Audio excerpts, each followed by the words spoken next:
ಜಗತ್ತು ಯಾವ ಕಡೆ ಹೋಗ್ತಾ ಇದೆ ಆರ್ಥಿಕವಾಗಿ ಎನ್ನುವ ಕ್ಲಾರಿಟಿ ಯಾರೊಬ್ಬರಿಗೂ ಸಿಗ್ತಾ ಇಲ್ಲ. ಅಮೆರಿಕಾದಿಂದ ಚೀನಾದ ಮೇಲೆ ಒಂಥರ ಸುಂಕ, ಇತರೆ ದೇಶಗಳ ಮೇಲೆ ಒಂಥರ ಸುಂಕ, ನೀವೆಷ್ಟು ಸುಂಕವನ್ನು ಹಾಕ್ತಿರೋ ನಾನು ಅಷ್ಟೇ ಸುಂಕವನ್ನು ಹಾಕಿಬಿಡ್ತೀನಿ ಅಂತ ಹೇಳಿದ್ದಾಯಿತು. ಇಡೀ ಜಾಗತಿಕ ಆರ್ಥಿಕ ಮಾರುಕಟ್ಟೆ ತಲ್ಲಣ ಹೊಡೆದಿದ್ದಾಯಿತು. ಆನಂತರ ಚೀನಾದ ವಿರುದ್ಧವಾಗಿ ಕತ್ತಿ ಮಸಿತಾ ಇರೋದು ನಡೀತಾ ಇದೆ. ಸುಂಕ ಎಂಬ ವಿನಾಶಕ ಅಸ್ತ್ರವನ್ನು ಇದೀಗ ಡೊನಾಲ್ಡ್ ಟ್ರಂಪ್ ಹಿಡ್ಕೊಂಡು ನಿಂತಿದ್ದಾರೆ. ಜಗತ್ತೇ ನಡಗಿಸ್ಬಿಡ್ತೀನಿ ನಾನು ಅಂತೇಳಿ ಅವರ ಒಂದು ಪ್ಲ್ಯಾನ್ ಇದೆ. ಇಲ್ಲಿ ನೋಡಿ, ಇವತ್ತಿಗೆ ಯಾವುದಾದ್ರೂ ಒಂದು ದೇಶವನ್ನು ಹಾಳು ಮಾಡಬೇಕು ಅಂತ ಹೇಳಿದ್ರೆ ಮದ್ದು, ಗುಂಡು, ಅಣುಬಾಂಬು, ಗನ್ನು ಇದು ಯಾವುದು ಬೇಕಾಗಿಲ್ಲ. ಆರ್ಥಿಕವಾಗಿ ನೀವು ಕೆಲವೊಂದಷ್ಟು ವಿಚಾರಗಳಲ್ಲಿ ನಿಯಮಗಳನ್ನು ಬದಲಾಯಿಸ್ಬಿಟ್ರೆ ಸಾಕು, ಅಲ್ಲೋಲ ಕಲ್ಲೋಲ ಆಗಿಬಿಡುತ್ತೆ ಒಂದು ದೇಶ. ಇವತ್ತಿಗೆ ಜಾಗತೀಕರಣವನ್ನು ನಾವೆಲ್ಲ ಅಪ್ಪಿದ್ದು ಆಯಿತು, ಒಪ್ಪಿದ್ದು ಆಯಿತು, ಆ ಪ್ರಕಾರ ನಡ್ಕೊಳ್ತಾ ಇರೋದು ಆಯಿತು. ಸರಿಸುಮಾರಾಗಿ ಜಾಗತೀಕರಣ ಎಲ್ಲ ಆಗಿ 20-25 ವರ್ಷಗಳು ದಾಟಿಕೊಂಡು ಬಂದುಬಿಟ್ಟಿದ್ದೀವಿ. ನಾವೆಲ್ಲರೂ ಕೂಡ ಪರಸ್ಪರ ದೇಶಗಳ ಮೇಲೆ ಅವಲಂಬನೆ ಆಗಿಬಿಟ್ಟಿದ್ದೀವಿ. ಯಾರಿಗೋ ಸೆಮಿಕಂಡಕ್ಟರ್ ಬೇಕು, ಇನ್ಯಾರಿಗೋ ಎಲೆಕ್ಟ್ರಾನಿಕ್ ವೆಹಿಕಲ್ ಬೇಕು, ಇನ್ಯಾರ್ದೋ ಬಳಿ ಲಿಥಿಯಮ್ ಇದೆ, ಇನ್ಯಾರ್ದೋ ಬಳಿಯಲ್ಲಿ ಮೈಕ್ರೋಚಿಪ್ಗಳಿವೆ, ಇನ್ಯಾರ್ದೋ ಬಳಿ ಡಿಸ್ಪ್ಲೇ ತಯಾರು ಮಾಡ್ತಾನೆ, ಇನ್ಯಾರೋ ಅಲ್ಲಿ ಯಾವುದೋ ಒಂದು EC ತಯಾರು ಮಾಡ್ತಾನೆ. ಸೊ ಇಂಥ ವಿಚಾರಗಳಲ್ಲಿ ಎಲ್ಲ ಒಂದು ಕಡೆ ಸೇರಿಸಿ ಒಬ್ಬ ಅಸೆಂಬಲ್ ಆಗಿ ನಮ್ಮ ಕೈಗೆ ಒಂದು ಫೋನ್ ಅಂತ ಕೊಡ್ತಾನೆ. ಸೊ ಹೀಗಿದ್ದಾಗ ಟ್ರಂಪ್ನ ಈ ನಿರ್ಧಾರಗಳಿದೆಯಲ್ಲ, ಭಾರತಕ್ಕೆ ಏನು ಎಫೆಕ್ಟ್ ಆಗುತ್ತೆ ಇದರಿಂದ? ಭಾರತೀಯರ ಉದ್ಯೋಗ ಹೋಗುತ್ತಾ? ಅಮೆರಿಕ 90ಸಲ್ಲಿ 80ಸಲ್ಲಿ ನೀವು ಆ ಒಂದು ಶಬ್ದ ಕೇಳೋ ರೋಮಾಂಚನ. ಎಲ್ಲಿದನ್ರಿ ನಿಮ್ಮ ಮಗ? ಸಾಫ್ಟ್ವೇರ್ ಇಂಜಿನಿಯರು ಅಮೆರಿಕಾದಲ್ಲಿ, ಮಗಳು ಅಮೆರಿಕಾದಲ್ಲಿ, ಆನಂತರ ಸೊಸೆನೂ ಅಮೆರಿಕಾದಲ್ಲಿ. ಅದು ದೊಡ್ಡ ಪ್ರತಿಷ್ಠೆ ವಿಚಾರ. ಇವತ್ತಿಗೂ ನಿಮ್ಮ ದಕ್ಷಿಣ ಕರ್ನಾಟಕ ಭಾಗ ಅಂತ ಬಂದಾಗ ಅಥವಾ ದಕ್ಷಿಣ ಭಾರತ ಅಂತ ಬಂದಾಗ ನಿಮಗೆ ಅತಿ ಹೆಚ್ಚಿನ ಮಟ್ಟದಲ್ಲಿ ಇದನ್ನು ಕೇಳ್ತೀವಿ. ಅಮೆರಿಕ ಕಳಿಸೋ ದೊಡ್ಡ ಒಂದು ಪ್ರೌಢ ಸಂಗತಿ. ಆದರೆ ಇವತ್ತಿಗೆ ಅಮೆರಿಕದಲ್ಲಿರ್ತಕ್ಕಂಥ ಭಾರತೀಯರು ಮೂಕ ರೋದನೆಯಲ್ಲಿ ಅವರಿದ್ದಾರಾ? ಟ್ರಂಪ್ನ ಈ ಅಸ್ತ್ರದಿಂದ ಏನೇನಾಗಬಹುದಾಗುತ್ತೆ? 145% ಟ್ಯಾಕ್ಸ್ ನಾನು ಹಾಕ್ತೀನಿ ಚೀನಾದ ಮೇಲೆ, ನಾನು ಹಾಕ್ತೀನಪ್ಪ, ನಾನು ನಿನಗೆ ಸರಿಸಮನಾಗಿ ಸ್ವಲ್ಪ ಕಡಿಮೆ ನಾನು ಟ್ಯಾಕ್ಸ್ ಹಾಕ್ತೀನಿ ಅಂತ ಚೀನಾ ನಿಂತ್ಕೊಂಡಾಗ ಇಡೀ ವಿಶ್ವ ಯಾವ ಕಡೆಗೆ ಇವಾಗ ಹೋಗ್ತಾ ಇದೆ? ಇದರಿಂದ ಆಗ್ತಕ್ಕಂಥ ಬದಲಾವಣೆ ಏನು, ಬೆಳವಣಿಗೆ ಏನು, ಎಲ್ಲ ವಿಚಾರಕ್ಕೆ ಸಂಬಂಧಪಟ್ಟಂತೆ ಇದೀಗ ನಮ್ಮೊಂದಿಗೆ ನಾಗರಾಜ್ ಆಚಾರ್ ಅವರಿದ್ದಾರೆ. ಚಾರ್ಟರ್ಡ್ ಅಕೌಂಟೆಂಟ್ ಕೂಡ ಹೌದು, ಅವರು ಅಡ್ವೊಕೇಟ್ ಕೂಡ ಹೌದು, ಆರ್ಥಿಕ ತಜ್ಞರು ಹೌದು. ಸ್ವಾಗತ ನಿಮಗೆ ನಾಗರಾಜ್ ಆಚಾರ್ ಅವರೇ. ನಮಸ್ಕಾರ. ಮತ್ತಿಬ್ಬರು ಗೆಸ್ಟ್ ಕೂಡ ನಮ್ಮನ್ನು ಜಾಯ್ನ್ ಆಗ್ತಾರೆ. ಇಷ್ಟು ಮಾತಾಡ್ಸ್ತೀನಿ ನಾನು ಅವ್ರನ್ನ. ನೋಡಿ, ಈಗ ನಾವು ಅದೇ ರೀತಿಯಲ್ಲಿ ಟ್ರಂಪ್ ಬಗ್ಗೆ ನಾವು ನೋಡ್ತಾ ಇದ್ವಿ. ಈಗ ಭಾರತಕ್ಕೆ ಒಂದು ಅಡ್ವಾಂಟೇಜ್ ಅಂತಲೂ ಕೆಲವರು ಕರೀತಾ ಇದ್ದಾರೆ. ಕೆಲವರು ಈ 90 ಅಡ್ವಾಂಟೇಜ್ ನೀವು ಹೆಂಗೆ ನಂಬ್ಕೋತೀರಿ ಅಂತ ಕೆಲವರು ಹೇಳ್ತಾರೆ. ಹುಚ್ಚಿ ಮದುವೆಯಲ್ಲಿ ಉಂಡೋನೇ ಜಾಣ ಅಂತ ನಮ್ಮ ಕಡೆ ಒಂದು ಮಾತಿದೆ.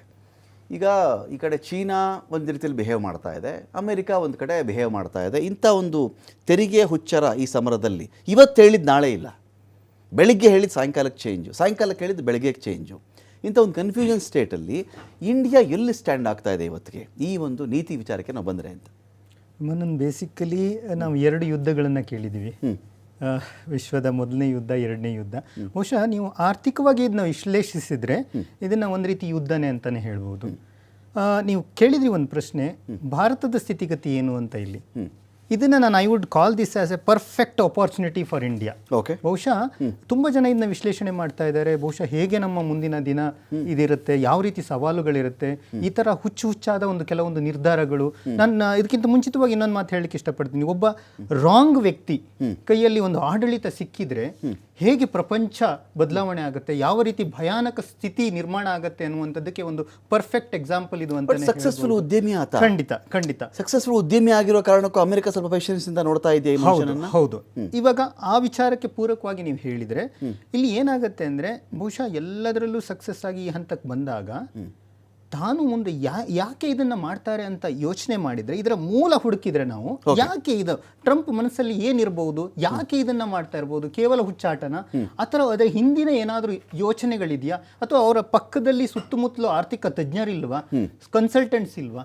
ಇಷ್ಟೆಲ್ಲ ಇದ್ದು ಕೂಡ ಯಾಕೆ ಇಂಥ ನಿರ್ಧಾರಗಳು, ಇದು ಮೂರ್ಖತನದ ನಿರ್ಧಾರವೇ ಅಥವಾ ಹುಚ್ಚುತನ ನಿರ್ಧಾರವೇ ಅಂತ ಯೋಚನೆ ಮಾಡಿದಾಗ ಬಹುಶಃ ಅಲ್ಲಿ ಕೆಲವೊಂದು ಸತ್ಯಾಂಶಗಳನ್ನ ಬಹಳ ಆಳವಾಗಿ ನೋಡಿದ್ರೆ ಕೆಲವೊಂದು ವಿಚಾರಗಳು ಬಹಳ ಗಮನವಾಗುತ್ತೆ. ಯಾಕಂದ್ರೆ US is A deficit economy, ಅಂದರೆ ಅವರದ್ದು ಕೊರತೆ ಬಜೆಟ್ ಅಂದರೆ ಅಲ್ಲಿ ಬಜೆಟ್ ಅನ್ನೋದಕ್ಕಿಂತ ಜಾಸ್ತಿ ಡೆಫಿಸಿಟ್ ಇರುವಂಥದ್ದು. ಅವರ ಎಕ್ಸ್ಪೋರ್ಟ್ ಏನಿದೆ, ಎಕ್ಸ್ಪೋರ್ಟ್ ಅನ್ನೋದು ಕಡಿಮೆ ಇದ್ದು ಇಂಪೋರ್ಟ್ ಅನ್ನೋದು ಜಾಸ್ತಿ ಇರುತ್ತೆ. ಯಾವಾಗ ನಮಗೆ ಫಾರಿನ್ ಕರೆನ್ಸಿ ನಮಗೆ ಹೋಗುವಂಥ ಹಣ, ಆ ದೇಶದಿಂದ ಹೋಗುವಂಥ ಹಣ ಬರೋದಕ್ಕಿಂತ ಜಾಸ್ತಿ ಇದ್ದಾಗ ಅಥವಾ ಕಡಿಮೆ ಇದ್ದಾಗ ಅಲ್ಲಿ ಏನಾಗುತ್ತೆ, ಡೆಫಿಸಿಟ್ ಅಂತೀವಿ, ಕೊರತೆ ಅಂತ ಹೇಳ್ತೀವಿ. ಇಲ್ಲಿ ಏನಾಗಿದೆ ಅಂದರೆ ಅಮೇರಿಕ ಅನ್ನುವಂಥದ್ದು ಒಂದು more of A spending economy, ಬಹಳ ಖರ್ಚಿಗೆ ಹೆಸರುವಾಗಿರುವಂಥ ಒಂದು ದೇಶ. ನಾವು ಚಿಕ್ಕದಿಂದನೂ ಒಂದು ಮಾತು ಕೇಳ್ತಾ ಇದ್ವಿ, ಅಮೇರಿಕ ಅಂದರೆ ಯಾವ ಥರ ಅಂದರೆ, ನಾವು ಚಿಕ್ಕರು ಸ್ಕೂಲಲ್ಲಿ ಹೋಗ್ತಾ ಇರುವಾಗಲ್ಲ ನಾವು ಮಾತು ಕೇಳ್ತಾ ಇದ್ವಿ, ಅಲ್ಲಿ ಅಮೇರಿಕರ ಅಧ್ಯಕ್ಷರತ್ತ ಒಂದು ಬಟನ್ ಇರುತ್ತೆ, ಅದು ಪ್ರೆಸ್ ಮಾಡಿದ್ರೆ ಎಲ್ಲ ನಾಶ ಆಗುತ್ತೆ ಅಂತ.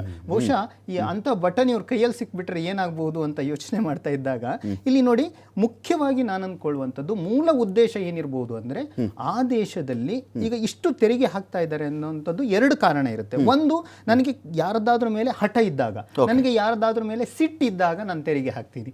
ಇನ್ನೊಂದು ವಿಚಾರ ಮೂಲಭೂತವಾಗಿ ಈವನ್ ಭಾರತದಲ್ಲೂ ಕೂಡ ಇದೇ ಥರ ತೆರಿಗೆ ಇದೆ, ಕೌಂಟರ್ ವೇಲಿಂಗ್ ಡ್ಯೂಟಿ ಅಂತ, CVD. ಅಂದರೆ ನಾವು ಭಾರತದಲ್ಲಿ ಉತ್ಪಾದನೆ ಆಗುವಂಥ ಒಂದು ವಸ್ತುಗೆ ಭಾರತದಲ್ಲಿ ಎಕ್ಸೈಸ್ ಡ್ಯೂಟಿ ಅಥವಾ GST ಅಂತ ಹಾಕ್ತೀವಿ.